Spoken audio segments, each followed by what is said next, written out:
Ang title po ng pag-aaralan natin ngayong gabi ay Bakit Dapat Magpatotoo? Ano bang mga layunin po ng ating gagawing pag-aaral? Ang una po, tanggapin ang hamon na italaga ang sarili sa pagbabahagi kay Kristo. At ang ikalawa, tuklasin ang mga dahilan kung bakit ang isang tao ay dapat magpatotoo para kay Kristo. Kapatid, dapat ngayon pa lamang naunawaan mo na ikaw ay tinawag upang ibahagi si Kristo. Bilang isang Christian, dapat na lumago ang iyong pag-uugali sa pagpapatotoo kay Kristo. Kailangan mong gumawa ng isang bold decision para matupad ang Great Commission sa paghayo at paggawa ng mga disipulo. Now, basahin po natin ang nakasulat sa unang Korinto, Kabanatang 9, talatang 16. Hindi ko ipinagmamalaki ang pangangaral ko ng magandang balita dahil tungkulin ko ito. Nakakaawa ako kung hindi ko ipapangaral ang magandang balita. Now, ang tanong, bakit hindi makapagmalaki si Apostol Pablo sa pangangaral ng magandang balita? Ang sagot po, dahil tungkulin niya po ito.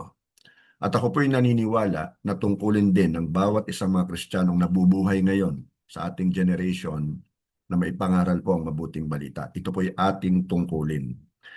Sa ikalawang Timoteo naman, Kabanatang 1, talatang 11, at isama na po natin yung 12, nakasulat po, pinili ako ng Diyos na maging apostol at guro para ipahayag ang magandang balitang ito. Ito ang dahilan kaya ako dumaranas ng mga paghihirap. Ngunit hindi ko ito ikinakahiya dahil kilala ko kung sino ang sinasampalatayanan ko at natitya kong maiingatan niya hanggang sa huling araw ang ipinagkatiwala ko sa kanya. Si Apostol Pablo pa rin po ang sumulat nito at ito po ay para sa kanyang disciple na si Timoteo. Now, ang tanong po, ano ang inutos kay Pablo sa pamamagitan ng magandang balita? Ang maging apostol at guro para ipahayag ang magandang balita. So, yun ang calling niya. Now, doon naman po sa ikalawang Timoteo, Kabanatang 1, mga talatang 8 at 9, mababasa naman po natin, kaya huwag kang mahihiyang magpatotoo tungkol sa ating Panginoon o tungkol sa akin na bilanggo dahil sa Kanya. Sa halip sa tulong ng Diyos, makibahagi ka sa mga paghihirap dahil sa magandang balita. Iniligtas at tinawag tayo ng Diyos para maging Kanya. Hindi dahil sa ating mga gawa, kundi ayon sa layunin at biyaya na ibinigay sa atin ni Kristo Jesus bago pa nagsimula ang mundo. Ang tanong po, saang gawaing inanyayahan ni Pablo si Timoteo na sumali? Sa pagpapatotoo po tungkol sa Panginoong Hesus at makibahagi po sa mga paghihirap dahil sa magandang balita. At ito na rin po sana ang asahan natin, ano po. Hindi man porke tayo po nagbabahagi ng mabuting balita o magandang balita, ang ibig sabihin niyan, hindi na tayo makakaranas ng mga paghihirap o mga pagsubok. Ang totoo po, mas mapapadalas tayong makaranas dahil nga po inuusig tayo ng kaaway di ba? Ni Satanas himself. At syempre, hinahadlangan niya tayo para hindi tayo maging kabahagi sa pagpapalaganap ng mabuting balita. Anyway, doon naman po sa aklat ng Kolosas, Kabanatang 1, talatang 23, nakasulat po, pero kailangan ninyong manatiling tapat at matatag sa pananampalataya. At huwag hayaang mawala ang pag-asang dulot ng magandang balita na narinig nyo. Ang magandang balita na ito ay ipinahayag na sa buong mundo at akong si Pablo ay naging lingkod nito. Tanong, kanino dapat ipahayag ang magandang balita? Nabasa po natin sa buong mundo o sa lahat ng tao. Ang isang tao na gustong ibahagi si Kristo ay hindi na kailangan pa ng maraming dahilan para magbahagi ng magandang balita. Gusto lagi ng taong ito na ibahagi ang magandang balita sa bawat isa, lalong-lalo na sa kanyang pamilya, kamag-anak, at mga kaibigan. Gayunpaman, habang lalong bumibigat ang pasanin sa pagbabahagi kay Kristo, ang mga sumusunod po na dahilan ay maaaring magsilbing paalaala kung gaano po kahalaga ang mangaral ng magandang balita. Pakinggan po natin marami-rami po ito. Ang una po, isipin mo na ang tao ay hiwalay sa Diyos dahil sa kasalanan. Basic na po dapat ito sa atin. Meron tayong Romans Road to Salvation. Remember? Sa Roma, Kabanatang 3, talatang 23. Sapagkat ang lahat ay nagkasala at hindi naging karapat-dapat sa paningin ng Diyos. So lahat ng tao hiwalay sa Diyos. Maging ikaw, maging ako, lahat tayo. Kasi nga all have sinned and come short of the glory of God. Ang tao ay laging kapos sa pamantayan ng Diyos. Ang tao ay palaging magkakasala na hindi kinikilalang siya ay nagre-rebelde sa Diyos. Siya ay lubog na lubog sa pagkakasala at napakalayo na sa Diyos. Ikalawa, isipin mo ang pasanin. Dahil sa hindi kayang trabahuhin ng tao ang kanyang kaligtasan at siya ay nananatiling ignorante sa katotohanan na ang kanyang mga kasalanan ay binayaran na ng ating Panginoong Jesucristo, of course. Sa Efeso, Kabanatang 2, mga talatang 8 at 9, nakasulat po, dahil sa biyaya ng Diyos, naligtas kayo ng sumampalataya kayo kay Kristo. Kaloob ito ng Diyos at hindi galing sa inyo. Hindi ito nakasalalay sa mabubuti niyong gawa para walang may pagmalaki ang sinuman. Ikatlo, isipin mo ang pananagutan. Bakit? Dahil sa inutos ito sa atin ng Diyos na humayo at gumawa ng mga alagad. 2 taon nating naging tema po ito. Di ba? Remember, yung aklat po ng Mateo, Kabanatang 28, talatang 11, yung unang bahagi. Kaya't humayo kayo, gawin yung alagad ko ang mga tao sa lahat ng mga bansa. Tayo po ay mananagot sa Diyos dahil sa ating pagsuway at pagwawalang bahala sa Kanya pong Great Commission na ito. Kaya kapatid, kung nais mo talagang malugod ang Diyos sa buhay mo at hindi suwayin ang Kanyang kalooban bago siya umakyat sa langit na ibinilin sa ating lahat, gawin natin ito. Meron po tayong pananagutan. Ikaapat po, isipin ng Ama na nasa langit. Bakit? Dahil sa kanyang pag-ibig sa buong sanlibutan ay kanyang ibinigay ang kanyang nag-iisang anak na ang sino mang sumampalataya sa kanya ay makakatakas sa kapahamakan at tatanggapin ang buhay na walang hanggan. Dapat alam na natin by heart ang aklat po ng 1, Kabanatang 3, talatang 16. Sapagkat gayon na lamang ang pag-ibig ng Diyos sa sangkatauhan. Kaya't ibinigay niya ang kanyang kaisa-isang anak upang ang sinumang sumampalataya sa kanya ay hindi mapahamak kundi magkaroon ng buhay na walang hanggan. Ikalima po, isipin ang banal na spirito. Bakit? Dahil sa pamamagitan niya, ang mga tao ay ipinapanganak sa bagong buhay na malaya sa kasalanan at puspos ng kasaganaan. Atin pong basahin yung sinabi ni Jesus kay Nicodemus sa aklat po ng 1, Kabanatang 3, talatang 3. Sumagot si Jesus sa tanong ni Nicodemus, tandaan mo ang sinasabi kong ito. Malibang ipanganak na muli ang isang tao, hindi niya makikita ang paghahari ng Diyos. Ika-6, isipin ang kapangyarihan na ibinibigay sa pamamagitan ng banal na spirito para maging mga mabisang saksi ni Kristo. So merong kapangyarihan ibinigay na sa atin, kapatid, nung tinanggap natin si Jesus bilang ating personal Lord and Savior. Dapat gamitin natin ang kapangyarihan ito. Ang malungkot, maraming mga Kristiyano hanggang sa ngayon, matagal ng Kristiyano, hindi nila alam na meron pala silang kapangyarihan, kaloob ng Holy Spirit para magamit nila para maging mabisang saksi ng ating Panginoon. Now, sa Gawa, Kabanatang 1, talatang 8, pakinggan niyo ito. Ngunit pagdating ng banal na spirito sa inyo, bibigyan niya kayo ng kapangyarihan at ipapahayag niyo ang mga bagay tungkol sa akin mula rito sa Jerusalem hanggang sa buong Judea at Samaria at hanggang sa buong mundo.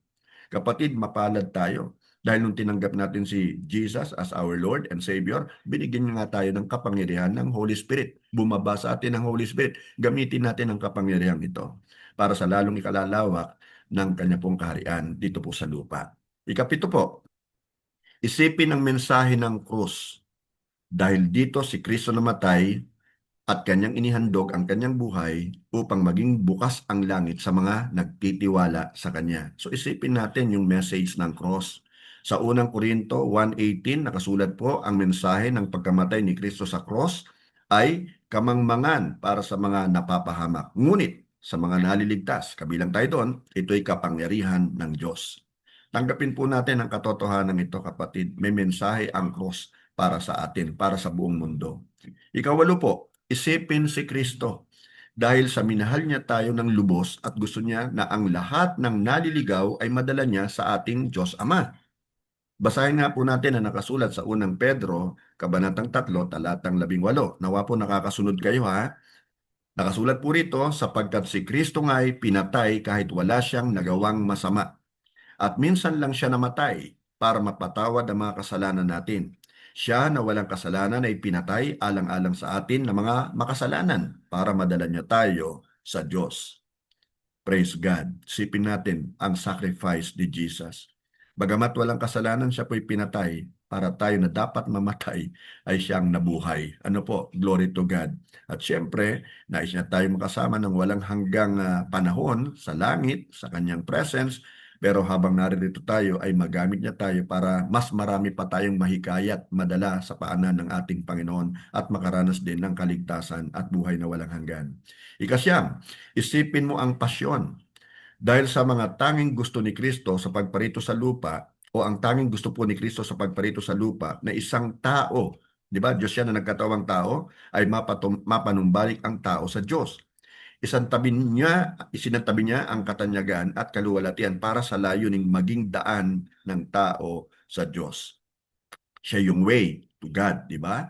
Now sa Pilipos, Kabanatang 2, mga talatang 6 hanggang 8, basahin po natin na nakasulat.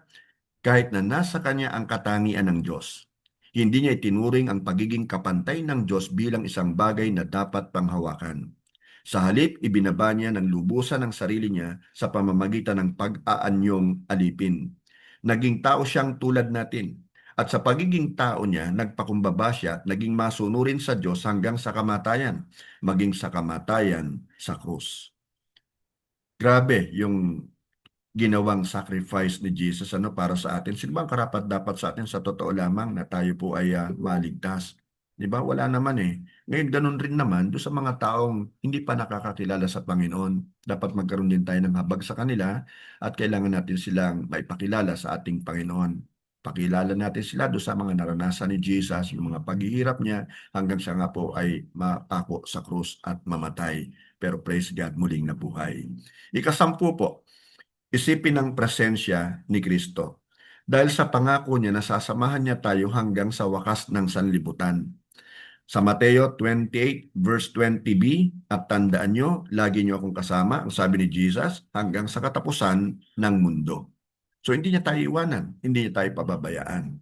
So, maaaring hindi natin nagagawa pa at nangangamba tayo, natatakot, nahihiya tayo, ano man yung nararamdaman natin at hindi natin ibabahagi ang mabuting balita, dapat wag na nating isipin yun.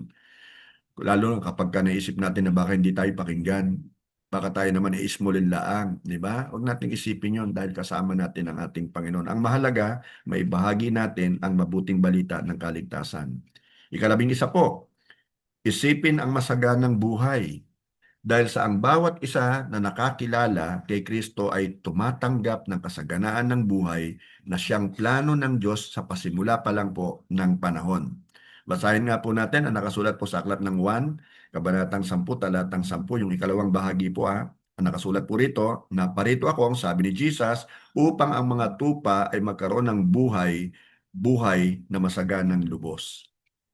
Ikalabing-2, isipin ang gantimpala sa langit. Dahil sa pagkikita natin po ng Diyos sa langit, sasabihin niya sa atin yung mga katagang, well done, my good and faithful servant. Di ba? Basahin natin sa Mateo, Kabanatang 25, talatang 21, yung unang bahagi, magaling, tapat at mabuting lingkod. Napakasarap mapakinig yan na manggagaling mismo sa bibig ng ating Panginoong Hesus sa pagpasok natin sa Kanya pong presensya. Kesa naman ang marinig natin sa Kanya, hindi kita kilala, di ba? Isa kang masamang alipin, masamang lingkod, di ba? So dapat natin pong isipin yung gantimpalang magkakaroon tayo sa langit na hindi po kayang mawala, manakaw, masira, o maluma. Ano po? Ikalabing-3 po, isipin ang patutunguhan ng magpawalang hanggan. Dahil isa lamang po sa dalawa ang patutunguhan ng tao Sa langit, nakasama siya ng walang hanggan o sa impyerno na hindi siya kasama ng walang hanggan. Choice, di ba? So pinili natin actually makasama natin ang ating Panginoong Hesus ng walang hanggan panahon. What about yung mga loved ones natin, yung kapamilya natin, yung mga anak natin, mga kapatid natin, mga kamag-anak natin, yung mga close sa atin, paano na sila, di ba? Kailangan talaga mag-double time tayo kasi naghihilahan tayo para tayong nasa tug of war Di ba? Inaagaw natin yung ating yung kaluluwa ng mga mahal natin sa buhay para madala natin sa Panginoon. Inaagaw din naman sila ng kaaway natin, ang mga evil spirits, lalo na si Satan. So may tug of war dyan, kaya napakahalaga rin ng prayer eh. At dapat talaga maunawaan natin to dahil iisa lamang pong patutunguhan ng kaluluwa ng isang tao. Either that person goes to heaven or he goes to hell. Sa Mateo po, Kabanatang 25, talatang 34, nakasulat po, "Kaya't sasabihin ng hari sa mga nasa kanan niya, Halikayo, mga pinagpala ng aking Ama. Pumasok kayo at tanggapin ang kahariang inihanda para sa inyo mula pa ng likhain ang daigdig." Praise God. Sa talatang 41 naman, the same chapter, the same book, nakasulat, sasabihin naman niya sa mga nasa kaliwa, ito na po yung matindi, "Lumayo kayo sa harapan ko, kayong mga isinumpa. Doon kayo sa apoy na di namamatay na inihanda para sa dyablo at sa kanyang mga kampon." Imaginin mo, inihanda yun para sa dyablo at sa kanyang mga kampon, pero napasama ka doon. Dahil sa ikaw ay hindi tumanggap sa kanya. Ikaw ay naging masama. Hindi mo tinanggap yung alok niya na libre naman na kaligtasan. Kaya ang nangyari, na i-bless ka, naisumpa ka pa. Di ba? Tandaan natin na hindi po maliligtas ang tao sa pamamagitan po ng mabuting gawa. Hindi po maliligtas ang tao sa pamamagitan ng kanyang yaman, kundi sa pamamagitan lang po talaga ng pananampalataya sa finished work ng ating Panginoong Jesucristo. So wala kang may dadahilan para hindi ka magpatotoo, kapatid. Maaaring isipin mo ang iyong kakulangan o yung limitations mo. Ngunit ipinangako ng Diyos na sasamahan ka nga niya eh. At ipinangako niya na bibigyan ka niya ng kapangyarihan mula sa Holy Spirit. Sa totoo lang, mas marami kang dahilan upang ibahagi si Kristo. Hinarap po at tiniis ni Kristo ang kamatayan upang mabuhay ang mga taong sasampalataya sa Kanya. Ganito ang halaga ng tao sa Diyos. Ang mga Kristiyano ay dapat magkaroon ng ganoon ding saloobin para sa mga tao na wala pang relasyon sa Diyos. Magkaroon tayo ng compassion sa kanila. Pag may pagkakataon tayo, i-share natin ang mabuting balita sa kanila na hindi natin dapat ikahiya. Ito nga kasi yung kapangyarihan ng Diyos para sa kaligtasan ng mga sasampalataya. So pagkatapos mong maranasan ang kapangyarihan ng Diyos na magpatawad at magbago ng buhay, dapat mong unawain ang halaga ng taong naliligaw, nawawala. Ang pagbabahagi kay Kristo ang siyang pinakamaliit na bagay na maaari nating magawa bilang pasasalamat sa ginawa ng Diyos para sa atin at isang pinakamabuting pagpapatunay ng ating pag-ibig sa mga taong hindi paligtas. I-review mo ang lahat ng nakalistang dahilan, 13 in all, di ba? Kung bakit dapat mong ibahagi si Kristo. Alin sa mga ito ang sa tingin mo ang ang napakahalagang dahilan? Tingin mo ngayon sa Holy Spirit na i-remind ka tungkol dito. Ganoon na rin ang ibang dahilan upang lalo ka pang mapaalalahanan tungkol sa kahalagahan ng kaluluwa ng isang tao. Isipin mo ang mga taong gusto mong dalhin kay Kristo. Samantalahin mo ang bawat pagkakataon para madala mo ang taong ito sa Panginoong Hesus. Ibahagi mo ang mga dahilan na iyong natutuhan ngayon na sa isang bagong Kristiyano. I-challenge mo ang taong ito na magkaroon din ng pasanin, ibahagi si Kristo sa mga taong naliligaw. Naalala kong bigla nung last Sunday, merong 4 na kabataan na kumbaga invited ng atin pong mga kabataan din, si Sobi at saka si Jenea. 4 sila at very excited sila, lalo na yung si Jang Lei. Ewan ko nandito ngayon si Jang Lei, di ba? Nakakatuwa na kumbaga may makikita tayong mga kabataan na talagang nagkakaroon ng kauhawan sa ating Panginoon, na gusto talagang magkaroon ng malapit na relasyon, biblical na relasyon sa ating Panginoong Hesus. So sana magawa rin po natin yon na makapag-imbita po tayo. Hindi lang tayo mag-iimbita kapag anniversary, kung hindi mag-iimbita tayo hanggat meron tayong pagkakataon na pinagkakalob ang ating Panginoon. Kailangan natin maibahagi talaga ang mabuting balita. Kailangan po natin at dapat lamang po tayong magpatotoo. Okay? So tayo po ngayon ay tapos na sa ating pag-aaral at tayo po ay manalangin.